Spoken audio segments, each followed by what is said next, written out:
Once upon a time, a little bunny was drinking water near a small pond. Suddenly, the bunny slipped on a wet stone and fell into the water. "Help! Help!" cried the bunny. A kind little bird sitting on a tree saw the bunny in danger.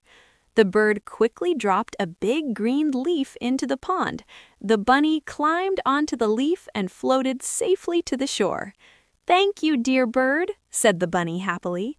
A little later, a hunter came quietly with a net to catch the bird. He moved closer and closer. The bunny saw this and quickly jumped on the hunter's shoe and bit it. "Ouch!" shouted the hunter. The bird heard the noise and flew away safely into the sky. The bunny smiled and said,